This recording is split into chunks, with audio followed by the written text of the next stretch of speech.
샬롬. 3월 8일 매일 주심 기도회를 함께 기도하심으로 시작하도록 하겠습니다.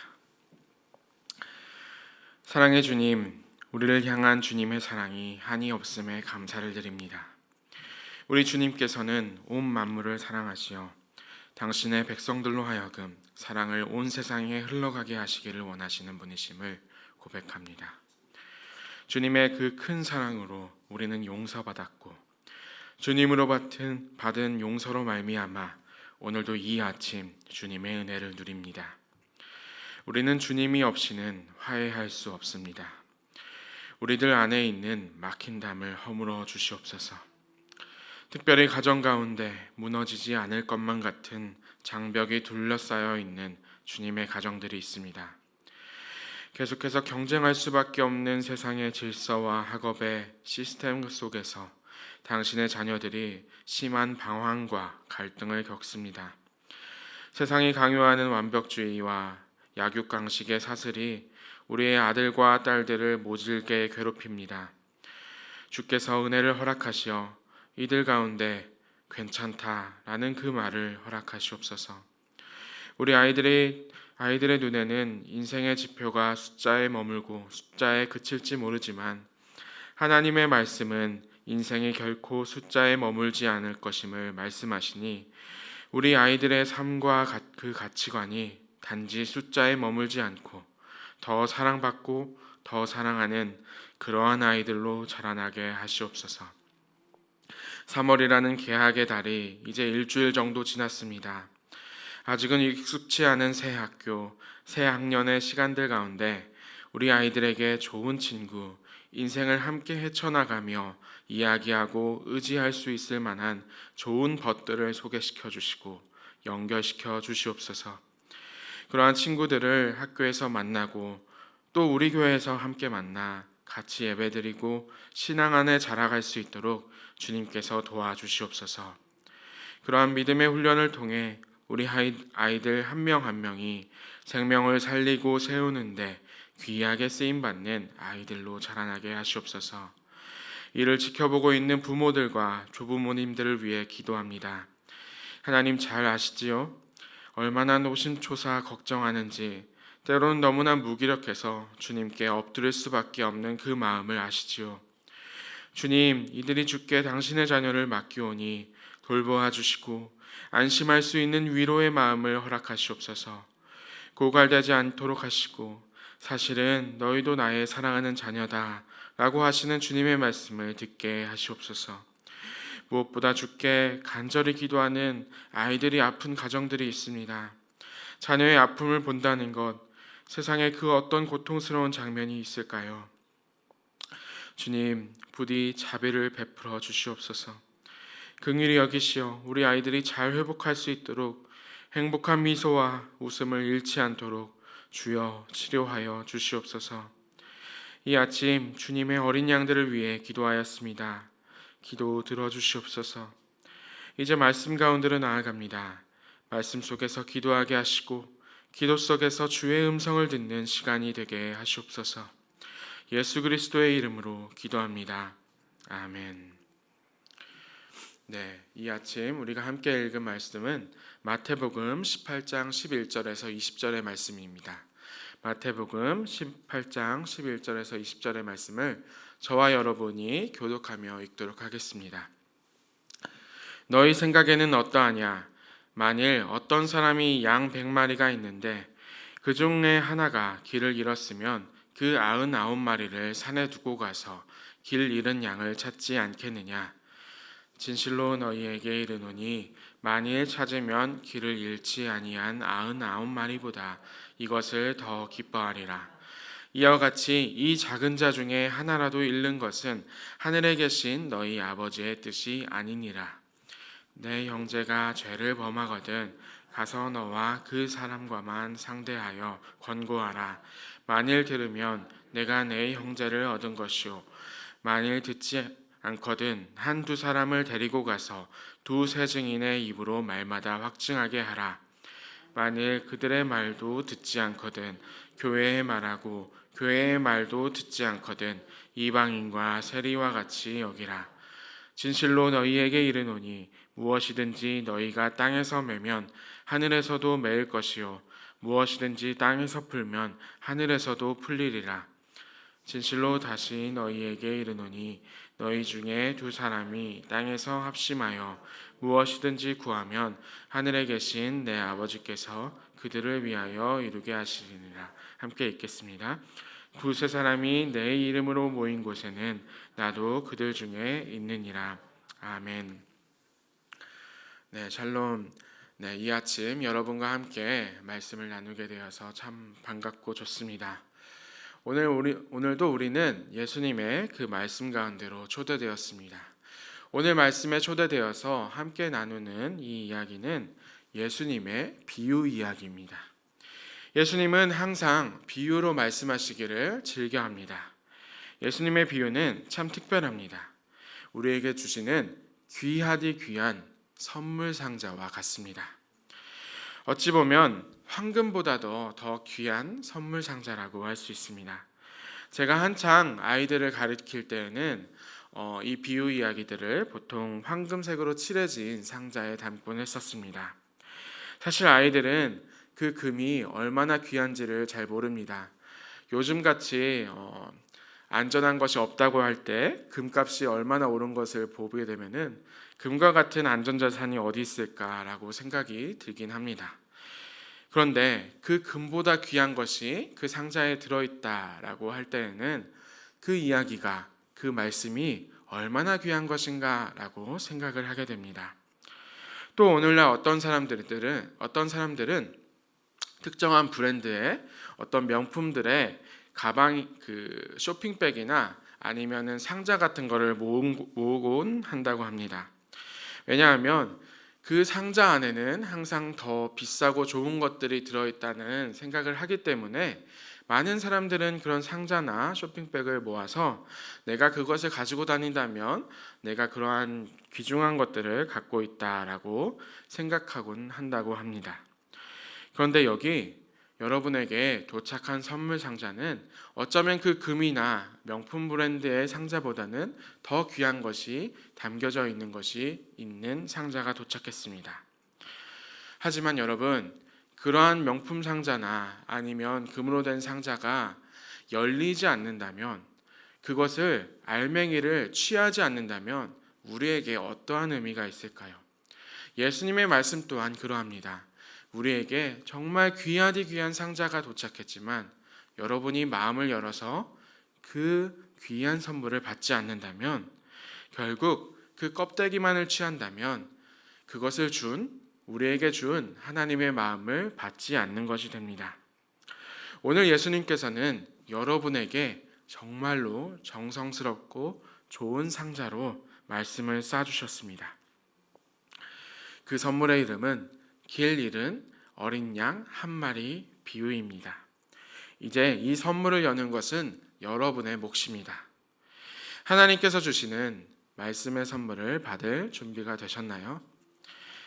오늘 여러분께서 이 선물의 상자를 열어서 하나님의 그 귀한 선물을 받는 오늘 하루가 되시기를 축복합니다. 여러분은 어제의 말씀을 기억하실 것입니다.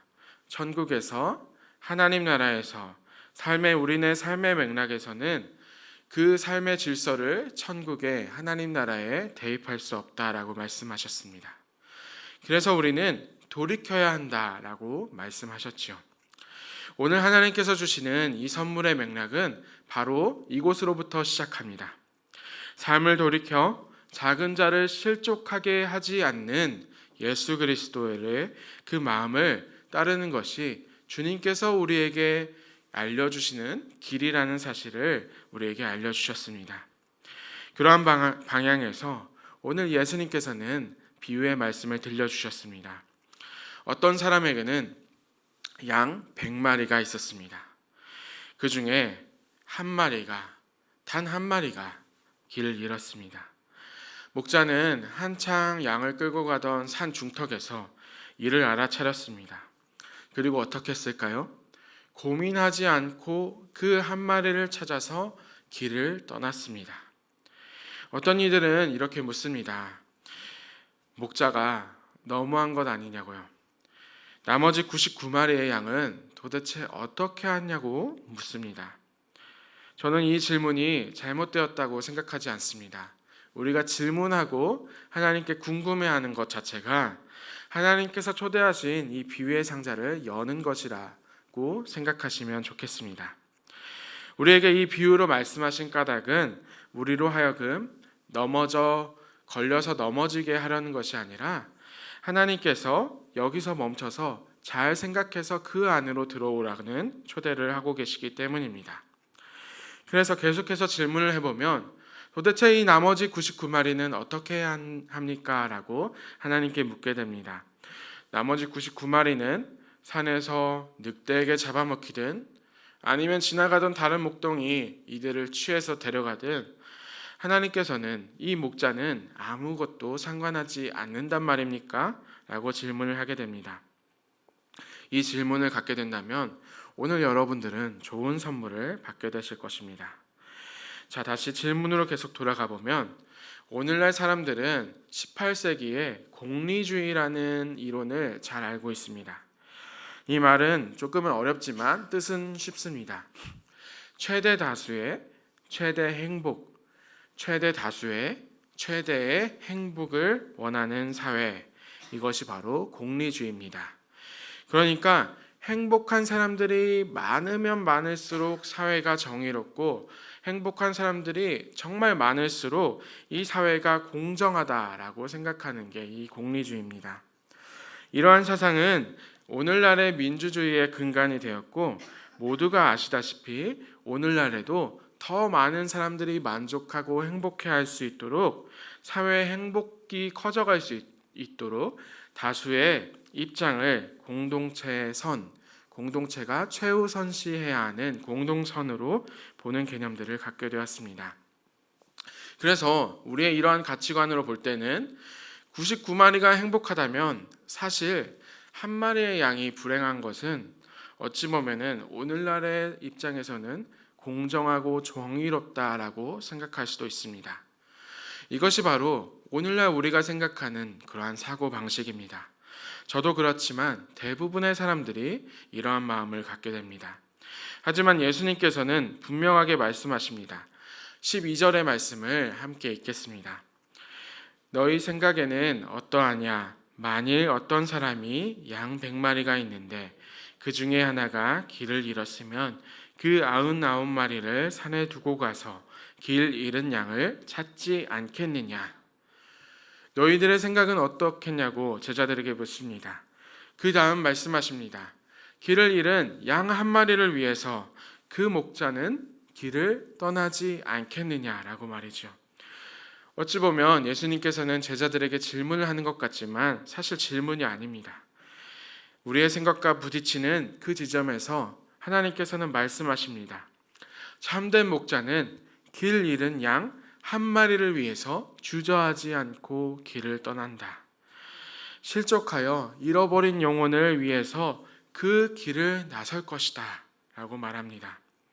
이것이 예수님께서 오늘날 우리의 사고방식과는 다른 사고방식으로 하시는 예수님의 정의에 대한 생각이십니다. 예수님은 그런 분이십니다. 실족한 영혼이 있다면 그 영혼을 위해서 자기의 목숨을 내어주시는 분이십니다. 누군가 마음이 어려워 떠난다면 그 영혼을 찾기 위해서 그 길을 떠나시는 분이십니다. 우리에게 말씀하십니다. 너희들이 생각하는 정의의 가치가 모두가 행복할 수는 없지만 최대 다수가 행복한 그러한 사회에 있지만 나는 사실 그렇지 않다. 나는 한 영혼 그 영혼들을 아끼며 그들을 위해 모든 것을 걸고 모든 것을 다 바쳐서 그 영혼을 사랑한단다. 우리는 이 말씀 위에서 다시 예수님께 물어야 합니다. 그렇다면 그 99마리가 길을 잃게 된다면 예수님께서는 어떻게 하실 것입니까? 이렇게 따질 때 예수님께서는 다시 말씀하십니다. 나는 그 99마리의 영혼 또한 사랑한단다. 만일 그들이 길을 잃은다면, 그 양이 길을 잃은다면 그들을 찾기 위해서 다시 나의 목숨을 바칠 것이다 라고 말씀하십니다. 사랑하는 여러분, 예수님은 그러한 분이십니다. 그리고 14절에서 이렇게 말씀하십니다. 이와 같이 이 작은 자 중에 하나라도 잃는 것은 하늘에 계신 너희 아버지의 뜻이 아니니라. 아멘. 하나님의 뜻은 언제나 가장 연약한 자로 향합니다. 사실 공리주의가 말하는 최대 다수의 행복에 대한 것은 어떠한 상황의 방향의 결과를 향한 길입니다. 하지만 결과가 행복하다고 가정하고 그 결과를 위해서 달려가는 그 모습을 볼 때 하나님은 사실 그렇지 않다라고 합니다. 하나님의 방식은 결과에 있지 아니하고 더 사랑하는 것, 더 내어주는 것, 더 약한 자를 위해서 힘쓰는 것, 누군가 실족하더라도 그를 위해서 아낌없이 도와주는 것, 품기 위해서 노력하는 것, 그 사람을 위해 잃어버린 양이 그 길을 잃은 컴컴한 골짜기라도 내려가서 그를 위해서 나의 목숨을 내어주는 것이라고 말씀하십니다. 그 뜻을 품고 마음으로 살아가는 것이 바로 오늘 이 비유의 그 선물을 듣는 우리가 가져야 할 그 마음입니다. 그래서 15절 이하로는 직접적인 사례들을 말씀해 주십니다. 죄를 범한 형제를 위해서 실제로 어떻게 해야 하는지를 알려주십니다. 특별히 이것은 교회에 해주시는 말씀이라고 할 수 있겠습니다. 누군가 교회 안에서 실족하고 있을 때 그를 돌이키기 위해서 어떻게 해야 하는지를 말씀하고 계십니다. 하지만 이와 같이 실족한 이들을 위해서는 어떠한 상황에서든 그를 만약에 이제 교회 밖으로 내보내야 하는 상황에 처할지라도 하나님께서는 계속해서 말씀하십니다. 이 영혼을 위해서 가장 할 수 있는 길을 취해야 한다라고 말씀하시죠. 이와 같은 마음을 오늘 우리의 교회에 부탁하고 계십니다. 그래서 20절의 말씀에는 이렇게 말씀하십니다. 두세 사람이 내 이름으로 모인 곳에는 나도 그들 중에 있느니라. 아멘. 사랑하는 여러분, 예수님의 이름으로 모인다는 것, 우리가 모이는 곳에 예수님의 이름이 있다는 것은 잃어버린 어린 양에 향한 그 마음을 갖고 있는 사람들이 모인 곳에 예수님께서 계시다는 뜻입니다.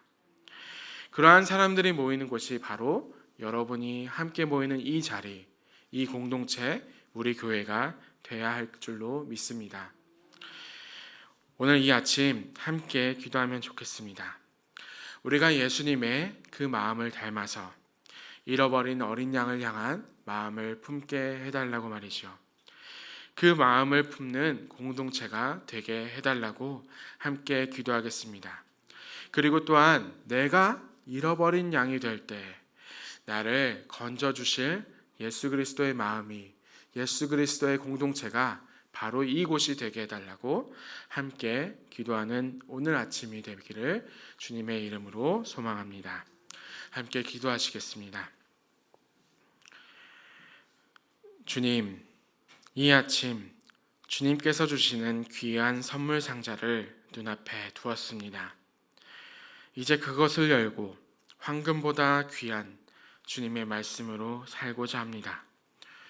우리의 마음은 부족하고 연약하여 주를 따르기 어렵지만 우리의 목자 되시는 주님의 마음을 닮아 어린 양 한 마리를 찾기 위해 깊은 골짜 그 어디라도 향하는 가장 작은 이들에게 초점을 맞추는 우리가 되게 하시옵소서.